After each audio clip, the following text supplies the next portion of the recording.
Imaginemos por un momento estar de pie frente a un inmenso edificio de oficinas. Es una mañana cualquiera, la gente camina tranquilamente con su café y... La típica escena de primera hora, claro. Exacto, una escena totalmente normal. Y de repente por las puertas principales de cristal comienza a salir una multitud corriendo aterrorizada, o sea, tropezando con expresiones de pánico absoluto. Madre mía. En ese preciso milisegundo, la reacción instintiva no es detener a alguien que huye despavorido para preguntarle si hay un incendio en la tercera planta o si la estructura está cediendo. No te pones a hacer entrevistas, desde luego. Para nada. El mero hecho de observar la estampida, la acción en sí misma, dicta que la decisión más lógica y segura para sobrevivir es, pues, empezar a correr en la misma dirección.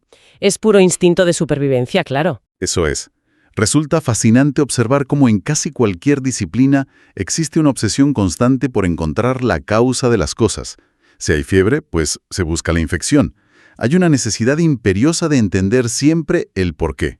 Somos buscadores de causas por naturaleza. Exactamente.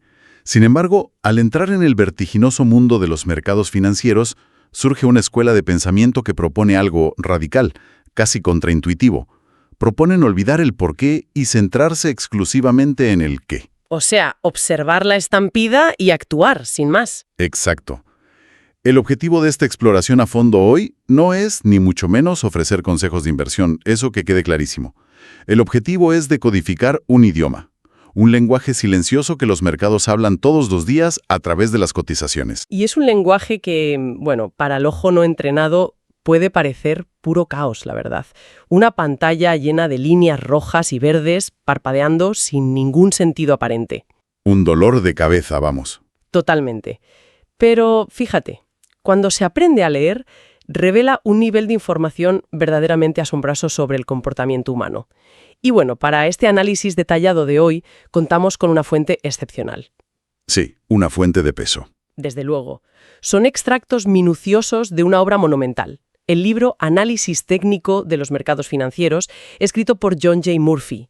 Y es crucial que los oyentes entiendan que no estamos ante una simple guía o un manual introductorio. No, para nada. En el sector financiero global, esta obra está considerada, sin exagerar lo más mínimo, la auténtica Biblia de la materia. Y el peso de esa monumental afirmación recae enteramente en la trayectoria del autor.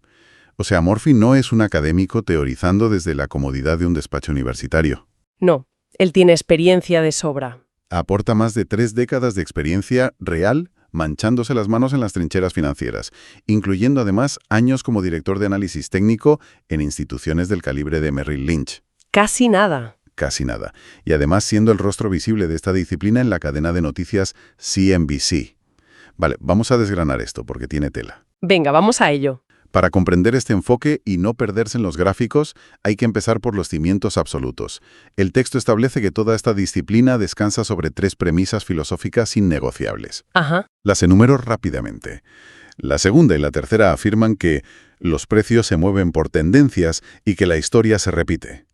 Pero la primera premisa, esa es la verdadera piedra angular, y suena casi a provocación. Dice, los movimientos del mercado lo descuentan todo. Esa frase es absolutamente vital para entender todo lo que sigue. Explícanosla un poco porque choca bastante. Lo fascinante de esto es que lo que Murphy argumenta con esa primera premisa es que cualquier factor concebible que pueda afectar al precio de un valor, ya sea una decisión política sorpresa, un terremoto al otro lado del planeta, un informe económico sobre la inflación o la simple y llana psicología del miedo de los inversores, pues todo eso ya está reflejado en el precio actual que vemos en la pantalla. O sea, ya está ahí metido. Exacto.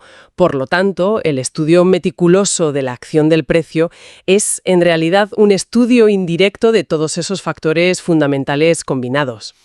Para que quede completamente claro, esto significa que el precio actúa como una especie de, de esponja gigante que absorbe absolutamente toda la información del mundo en tiempo real. Exactamente. Es una esponja perfecta. Pongamos un ejemplo clásico para ilustrar este mecanismo interno. Imaginemos por un momento que hay una helada inesperada en Brasil que va a arruinar gran parte de la cosecha de café. Vale, ¿un desastre natural? Eso es. Pues mucho antes de que esa noticia llegue a los telediarios internacionales, los agricultores locales ya están reaccionando. Los intermediarios en la región empiezan a pagar un poco más para asegurar el suministro. Y ese nerviosismo viaja a través de la cadena de suministro hasta los grandes operadores de materias primas. El rumor se va extendiendo, claro. Y no solo el rumor, la acción de comprar. Entonces, el precio del futuro del café en la bolsa empieza a subir con fuerza. El analista técnico ve esa subida en su gráfico y compra. Y lo hace sin tener ni la más remota idea de que ha helado en Brasil. Increíble. Simplemente ve la estampida y corre con la multitud. Justo como en la analogía del principio. Días después, cuando la noticia se hace pública y el gran público intenta comprar porque lo ha visto en las noticias, pues el precio ya ha subido, el mercado ya lo había descontado. Madre mía. Esa es una imagen brutal de cómo la información viaja en cascada. Y claro, si solo importa la multitud corriendo y el precio actual, pues eso choca de frente con la forma tradicional en la que nos enseñan a ver la economía. Es un cambio de paradigma total. Es un choque de trenes histórico, diría yo. Porque el analista técnico afirma que solo le importa el efecto, ignorando soberanamente las causas. Y eso lo sitúa, en las antípodas de la otra gran escuela del mundo financiero, que es el análisis fundamental. Son dos mundos distintos. Es como tener a dos médicos mirando al mismo paciente con enfoques totalmente opuestos, ¿no? Es una buena comparación. Al leer a Murphy, queda clarísima esta división tan profunda. El analista fundamental es como el investigador minucioso, exhaustivo. El que busca el porqué. Eso es. Su trabajo consiste en estudiar las fuerzas macro y microeconómicas de la oferta y la demanda, leer los balances de las empresas con lupa, evaluar los márgenes de beneficio, los cambios en la junta directiva y, finalmente, pues calcular el llamado valor intrínseco. Para saber lo que valen las cosas de verdad, entre comillas. Exacto. Su meta es determinar si algo está sobrevalorado o infravalorado, para anticipar qué debería hacer el mercado en un mundo lógico y racional. Y en cambio el técnico, pues... El técnico, por el contrario, no se preocupa en absoluto por ese valor intrínseco. Fíjate, no le importa si la empresa hace microchips, si vende zapatos o si es una cadena de restaurantes. Le da exactamente igual. Totalmente igual. Solo estudia los gráficos, buscando patrones en el precio, y presta muchísima atención a elementos como los soportes, las resistencias y el volumen de operaciones. Sabe que el mercado sube o baja, y eso le basta para tomar decisiones estratégicas. Un momento, paremos aquí, para asegurar que todo el mundo sigue el hilo, porque acabas de mencionar términos que suenan muy especializados. Soportes, resistencias y volumen de operaciones. Sí, son términos muy de la jerga. Claro. Si intentamos visualizar esto de una forma más terrenal, estamos hablando de una especie de techo y suelo invisible, donde el precio simplemente rebota. A ver, ¿cómo funciona esa mecánica? Es una analogía perfecta, lo del techo y el suelo. Un soporte no es más que un nivel de precios donde, históricamente, el interés por comprar es lo suficientemente fuerte como para superar la presión de vender. O sea, el suelo. Es el suelo, ¿sí? Imagina que una acción cae hasta los 10 euros y, de repente, los inversores colectivamente piensan, oye, a este precio es una ganga. Y se lanzan a comprar. Se lanzan a comprar masivamente y el precio deja de caer. Eso es un soporte. Y la resistencia es exactamente lo opuesto, es el techo. Ah, vale, cuando sube demasiado. Claro, el precio sube a 20 euros, por ejemplo, y los inversores piensan, esto está demasiado caro, es hora de recoger beneficios.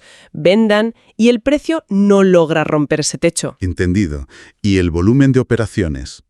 Pues el volumen de operaciones es sencillamente la cantidad total de acciones o contratos que cambian de manos en un solo día. O sea, como si fuera el volumen de un altavoz, ¿no? Exacto. Me gusta esa imagen. Si el precio rompe ese techo de resistencia, pero el volumen es muy bajo, pues es como un susurro. Nadie le hace caso. Nadie se lo toma muy en serio porque hay poca fuerza detrás del movimiento. Pero, ojo, si rompe el techo con un volumen de operaciones masivo, es un grito atronador. Un golpe sobre la mesa. Eso es. Significa que hay un consenso generalizado y muchísimo capital respaldando esa nueva dirección. Y esto nos lleva a un detalle de los textos que resulta, muy revelador sobre esta dicotomía entre ambas escuelas.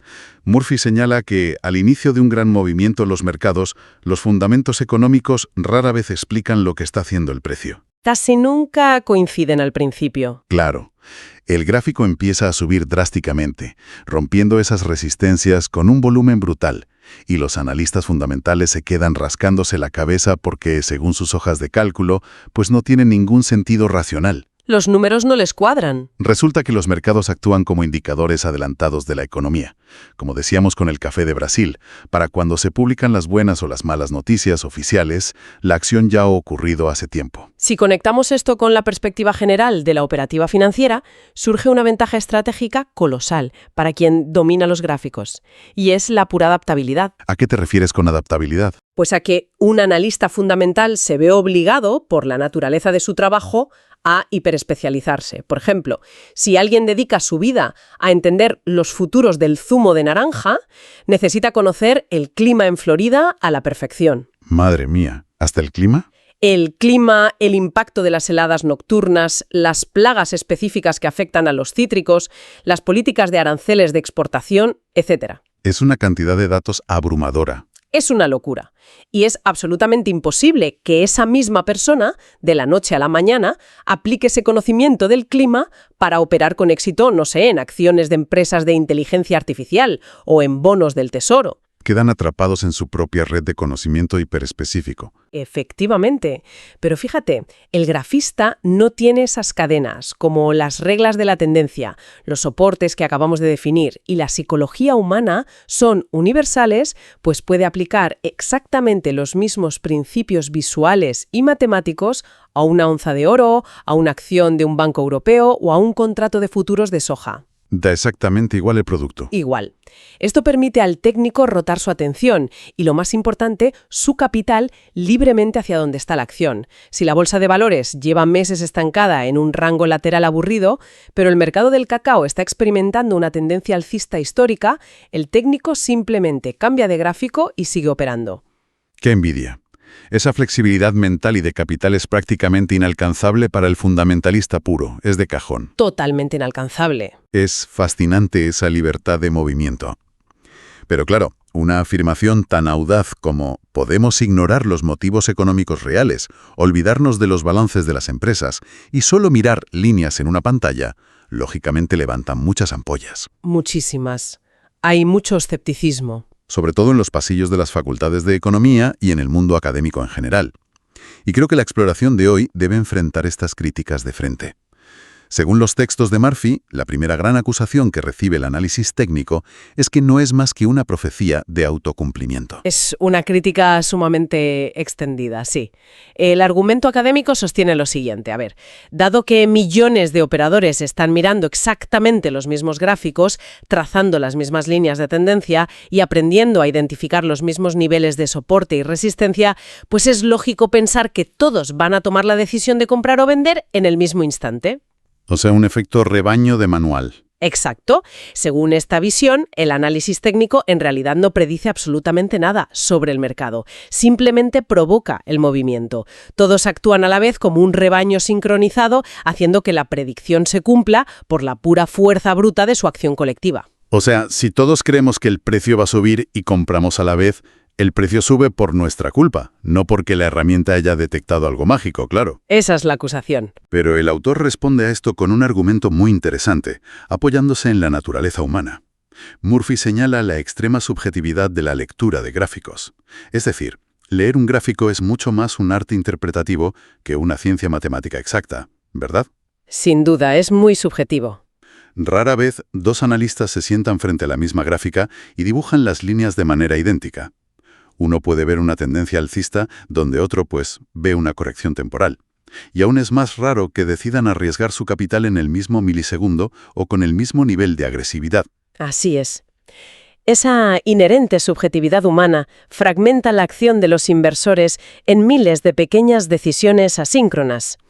Y eso impide esa sincronización perfecta que requeriría una profecía autocumplida a gran escala. Claro, no somos robots. Además, hay que tener en cuenta que las tendencias a largo plazo, esas mareas masivas de capital que mueven la economía global durante años, no pueden ser dictadas simplemente por unos pocos miles de especuladores mirando un dibujo en sus pantallas. Están impulsadas por leyes fundamentales reales de liquidez, oferta y demanda a nivel mundial. Aquí es donde la cosa se pone realmente interesante, y creo que es necesario hacer de abogado del diablo por un momento frente al texto. A ver, dispara. Murphy defiende la subjetividad humana como el escudo contra la profecía autocumplida. Pero, un momento. Hoy en día se sabe que una parte gigantesca, abrumadora, del volumen diario de los mercados ya no lo mueven humanos dudando, sintiendo miedo o interpretando arte en un gráfico. Lo mueven las máquinas. Lo mueven ordenadores, algoritmos matemáticos de alta frecuencia programados para actuar sin la más mínima emoción ni subjetividad.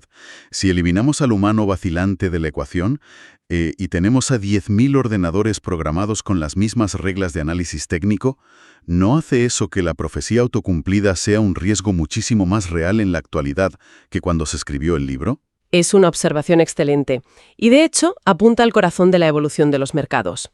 Aunque el texto original se centra en la interpretación humana, la realidad moderna de los sistemas automatizados añade una capa de complejidad fascinante. Es que es inevitable pensarlo. Claro.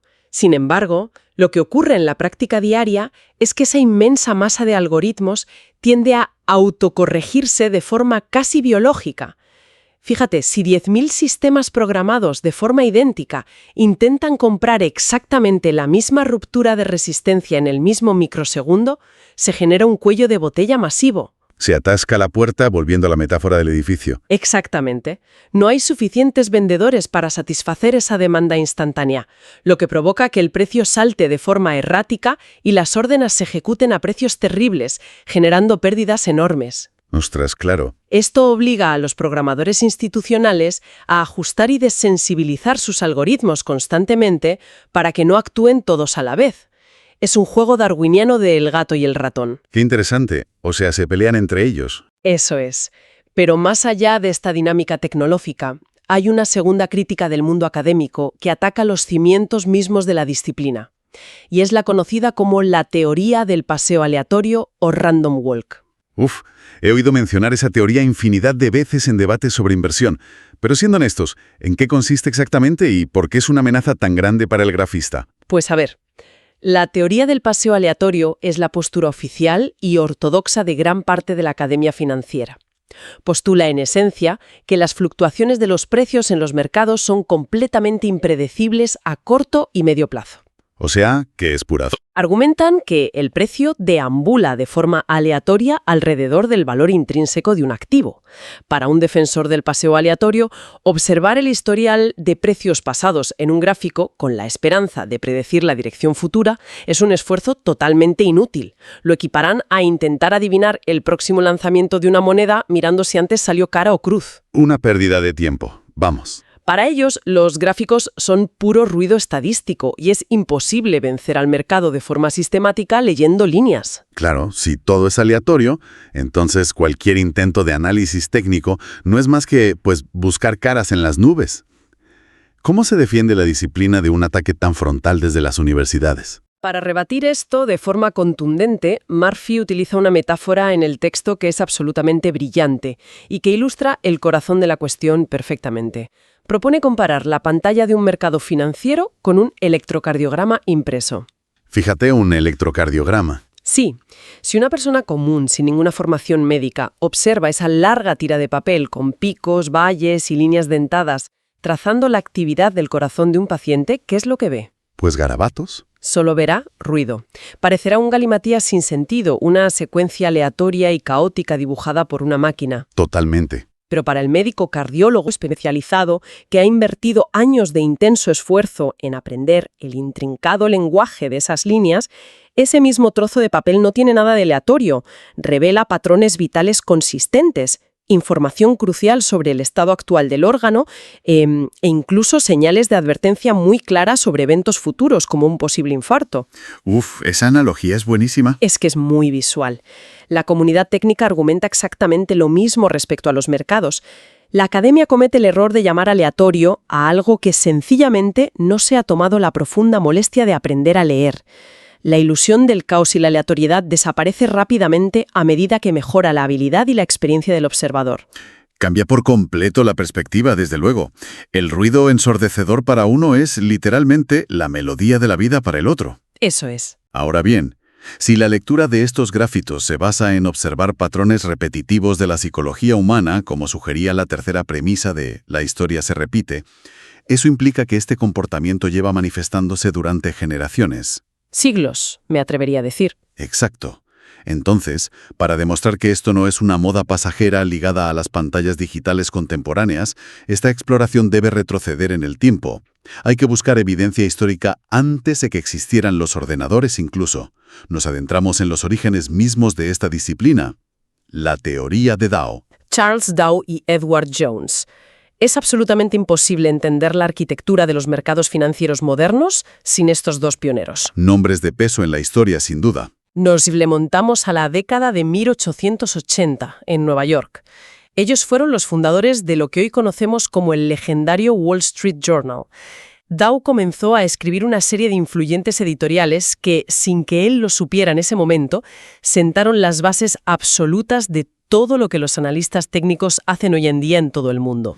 Y lo verdaderamente fascinante del enfoque de Dow no fue el uso de conceptos económicos arcanos ni fórmulas raras, sino su genialidad para adaptar principios inmutables de la física. Sí, eso es increíble. Específicamente las leyes del movimiento de Isaac Newton, aplicándolas directamente a las cotizaciones bursátiles. Entonces, ¿qué significa todo esto de aplicar las leyes de la física a algo tan etéreo como el precio de unas acciones en bolsa? Pues mira, Dow razonó, basándose en la primera ley de Newton, que un objeto en movimiento tiende a permanecer en movimiento continuo hasta que una fuerza externa y significativa actúe sobre él para desviarlo. La inercia de toda la vida. Traducido a los mercados, significa que una tendencia alcista o bajista sigue siendo válida y en vigor hasta que el propio mercado da señales definitivas e innegables de haber invertido su curso. No se adivinan los cambios de dirección, se esperan las pruebas. Hay que ver los hechos en el gráfico. Exacto. Y para ilustrar la mecánica de estas tendencias, Dow utilizó el comportamiento del océano, una analogía que, más de un siglo después sigue siendo la forma más pura y visual de explicar la acción del precio a cualquier nivel. El océano. Eso nos lleva a las 3 mareas del mercado de las que habla el texto, ¿cierto? Así es. Dow dividió magistralmente los movimientos del mercado en 3 categorías oceánicas. Primero, identificó la tendencia primaria, que comparó con la gran marea oceánica. La fuerza de fondo. Es el movimiento masivo, de fondo, alcista o bajista, que puede durar desde más de un año hasta varios años consecutivos. Es la fuerza dominante indiscutible. En segundo lugar, observó la tendencia secundaria, que comparó con las olas que rompen en la orilla. Las olas que vienen y van. Exacto. Estas olas duran semanas o meses y representan correcciones naturales. Es decir, la marea avanza, pero una ola retrocede llevándose parte del agua antes del siguiente gran empuje. Y por último, definió la tendencia menor, que son los rizos o las pequeñas salpicaduras de espuma en la superficie del agua. ¿El ruido del día a día, supongo? Son fluctuaciones muy breves que apenas duran unos días y que para el inversor a largo plazo representan puro ruido intrascendente que debe ser ignorado por completo. Pero donde la teoría de Dow realmente brilla y donde se ve la naturaleza humana calcada con una precisión que asusta, es cuando describe las 3 fases internas de esa gran marea, de la tendencia primaria alcista. Es como un guión de cine. Es que esto es algo que cualquiera que preste un mínimo de atención a las noticias financieras va a reconocer de inmediato, independientemente de su nivel de experiencia en estos temas. Dow estableció 3 etapas sucesivas: la fase de acumulación, la fase de participación pública y la fase de distribución. Desgranemos con cuidado esas 3 fases, porque de verdad son el motor invisible de los mercados. La primera, la fase de acumulación, ocurre precisamente cuando el mercado general está en su momento más oscuro y doloroso. Cuando todo el mundo cree que se acaba el mundo. ¿Tal cual? La economía va mal, las noticias en los medios son terriblemente pesimistas y el gran público está vendiendo sus acciones llevado por el pánico absoluto. Sin embargo, es justo en este abismo cuando el llamado dinero inteligente, los inversores institucionales más astutos y con mejor información, comienzan a comprar acciones silenciosamente, a precios de saldo. Pero a ver, hay algo que necesita una explicación más profunda sobre esa primera fase, porque no es tan evidente. Dime, ¿qué no encaja? Si el mercado está en pánico, cayendo en picado, y ese dinero inteligente o inversor institucional empieza a comprar masivamente, ¿cómo es posible que compren millones de acciones sin hacer que el precio suba de golpe y delatar su estrategia ante todo el mundo? Esa es una pregunta fundamental y nos lleva de cabeza al concepto de liquidez. El mecanismo funciona, fíjate, precisamente gracias al pánico. Para que un gran fondo de inversión pueda comprar 1 millón de acciones sin disparar el precio, necesita desesperadamente encontrar a alguien dispuesto a venderle 1 millón de acciones. Claro, si no, el precio se dispara. En un día normal y tranquilo, eso es imposible sin hacer subir la cotización a lo bestia. Pero en medio de un pánico generalizado, cuando el público aterrorizado está lanzando sus acciones al mercado a cualquier precio para salvar lo poco que les queda, se genera una oferta masiva. Las tiran por la ventana, vamos. El dinero inteligente simplemente coloca sus redes de compra y absorbe toda esa avalancha de ventas forzadas. El pánico del público es la gasolina que permite la acumulación silenciosa de los profesionales. Es brutalmente lógico cuando se explica así, la verdad. Luego, una vez superado ese pánico, viene la segunda etapa, que es la participación pública. Las condiciones económicas empiezan a mejorar ligeramente. El precio empieza a subir de forma constante y evidente. Los analistas técnicos detectan esta nueva tendencia en sus gráficos y entran en tromba. Los sistemas informáticos también se suman a la fiesta. Y el precio avanza rápidamente y con una fuerza imparable. Y eso nos lleva directamente a la tercera fase, la de distribución, que crea un paralelismo espectacular con nuestra era moderna y ese concepto que tanto se menciona hoy en día, que es la euforia y el famoso FOMO. El miedo atroz a quedarse fuera de una oportunidad, sí. La fase de distribución es el momento cumbre del ciclo. Es cuando los periódicos y los telediarios abren en horario de máxima audiencia con noticias eufóricas sobre la gran bonanza económica, récords históricos en bolsa, ganancias fáciles. Todos son buenas noticias. El gran público general, atraído como polillas a la luz por los titulares brillantes y consumido por ese FOMO, entra al mercado comprando masivamente, convencidos de que la fiesta no terminará nunca. Y ahí está la trampa. Ahí está la trampa magistral descrita hace más de 100 años. ¿Quién les está vendiendo amablemente esas acciones a precios astronómicos a todo ese público eufórico? Pues, milimétricamente, los mismos inversores astutos que acumularon silenciosamente en la oscuridad del pánico durante la primera fase. El dinero inteligente recoge sus frutos. Cuando salen las buenas noticias a bombo y platillo en los medios, el ciclo real ya ha terminado. Es el momento de distribuir la mercancía, de vender y salir corriendo. Es un manual del comportamiento humano que permanece intacto a través de los siglos. Es una descripción implacable pero tremendamente certera de la psicología de masas. Y Dow, siendo un hombre práctico, pues no se quedó solo en describir fases psicológicas, también dejó reglas estrictas para navegar por ellas. El de los índices, ¿verdad? Sí. Dow sostenía que para que una nueva tendencia económica, ya fuera alcista o bajista, fuera considerada válida y fiable, los diferentes índices clave del mercado debían confirmarse entre sí inexcusablemente. En la América industrial de su época, utilizaban la media industrial y la media de ferrocarriles, que hoy equivale al índice de transportes. ¿Y cuál era la lógica detrás de esto? La lógica económica era aplastante y de puro sentido común. Si las grandes fábricas manufactureras están realmente en expansión y produciendo más bienes, entonces obligatoriamente los trenes deberían estar transportando un mayor volumen de esas mercancías por todo el país. Es decir, si tratamos de empujar una carreta pesada atada a 2 caballos y vemos que solo uno de los caballos está tirando con fuerza mientras el otro se queda parado, pues algo va terriblemente mal. Tarde o temprano, el avance se va a detener por completo. Dow exigía que ambos caballos tiraran a la vez. Exactamente, esa es la imagen. Si el índice industrial marcaba nuevos máximos históricos, llenando los titulares de optimismo, pero el índice de transportes se negaba a subir y acompañarlo, existía lo que los técnicos llaman una divergencia. Una señal de peligro. Dow consideraba esta falta de confirmación cruzada como una señal de alarma gravísima. Indicaba que el movimiento ascendente carecía de fuerza económica real subyacente y que la tendencia estaba probablemente a punto de colapsar. Toda esta exploración profunda de los principios de Murphy y la historia de Dow revela algo de un valor incalculable para cualquiera que escuche.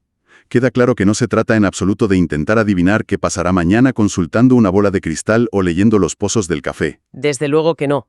Se trata de aceptar, con profunda humildad, que los mercados financieros son el mayor y más preciso registro histórico del comportamiento colectivo de la humanidad jamás creado.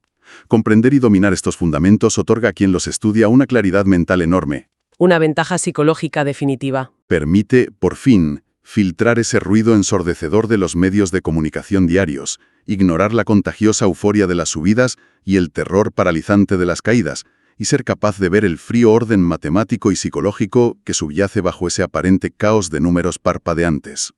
Totalmente. Y fíjate, esto plantea una cuestión importante, una reflexión que, aunque trasciende un poco las páginas de este texto clásico, surge como la evolución lógica e inevitable de todo lo que se ha analizado en esta sesión.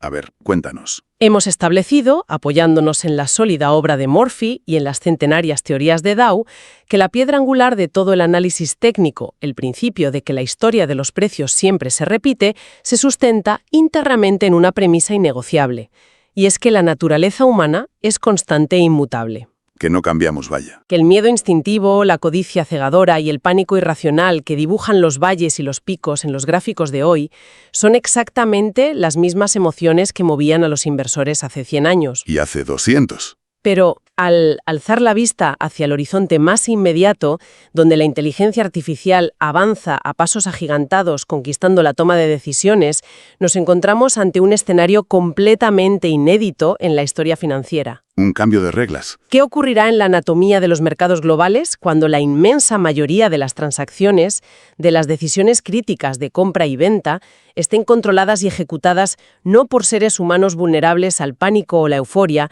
sino por inteligencias artificiales gélidas que carecen por absoluto de capacidad para sentir emociones? Es una buena pregunta, la verdad. Si el idioma milenario de los mercados siempre ha sido la emoción humana impresa en gráficos.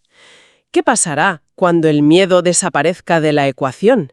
¿Dejarán de funcionar abruptamente los antiguos y fiables patrones de soporte y resistencia que dependían del dolor humano para sostenerse?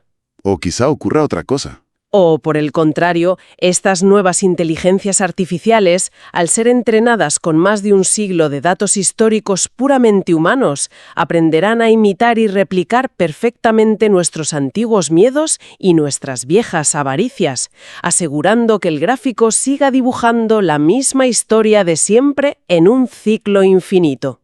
Es una perspectiva que desafía todo lo que creemos saber y que queda ahí, abierta a la profunda reflexión de quien observa el incesante movimiento de los precios.